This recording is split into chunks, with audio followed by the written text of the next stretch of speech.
I think ఇంకా remakes అనేది I don't think so. Cinema Telugu dub అనగానే ఇది యాక్చువల్లీ ఎన్టీఆర్ గారు డబ్బింగ్ చెప్తున్నారనే ఒక మాట బాగా వచ్చింది, స్ప్రెడ్ అయింది. కానీ చూస్తే వాయిస్ వేరే వాళ్ళది ఉంది. ఏంటి ఎవరు? ఏమో అయితే నేను పొద్దున్న చూసి షాక్ అయ్యాను.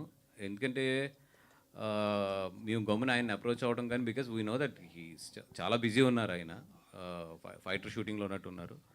అది ఎక్కడ మరి సోషల్ మీడియాలో ఎందుకు పెనట్రేట్ అయిందో తెలియదు. కొంతమంది మీకు ఈరోజు సోషల్ మీడియా తెలిసిందే, అసలు మా ఇద్దరు ప్రస్తావన కూడా లేకుండా వాళ్ళకు వాళ్ళు వేసుకుని వెళ్ళిపోతూ ఉంటారు.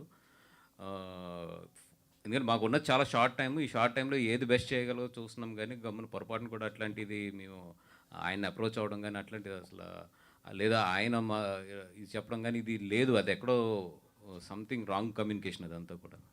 వాసు గారు, ఈ సినిమా రిలీజ్ అవ్వగానే, హిందీ వర్షన్ రిలీజ్ అవ్వగానే చాలామంది తెలుగు వర్షన్ కోసం చాలా డిమాండ్ చేశారు సోషల్ మీడియాలో కానీ అంతా చాలా. బట్ ఇది మీరు తీసుకోవడమే, పిక్ చేసుకోవడం కొంచెం డిలే అయింది, లేట్గా వస్తున్నారు. సో ఇప్పటికే కొంతమంది చూసేశారు హిందీ వర్షన్, తెలుగు రాకపోయినా.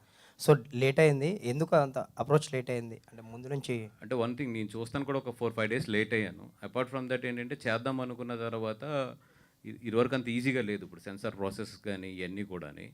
And at the same time క్వాలిటీతో ఇది చేయాలి డబ్బింగ్. అందుకని డబ్బింగ్ కూడా నియర్లీ డే అండ్ నైట్ కష్టపడుతున్నా కూడా still we are in a very tight situation.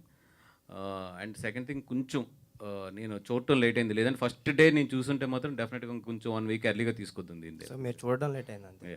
Vasu గారు, జనసేనకు సంబంధించి జనసేన యానివర్సరీ రాబోతుంది. దానికి సంబంధించి సెలబ్రేషన్ సంబంధించి మీకు బాధ్యతలు అప్పగించారని బయట అనిపిస్తుంది. ఎలా ఉండబోతుంది సెలబ్రేషన్స్? నాకు పబ్లిసిటీ అండ్ సోషల్ మీడియా బాధ్యతలు అప్పచెప్పారు ఆ పర్టికులర్ సభకు సంబంధించి.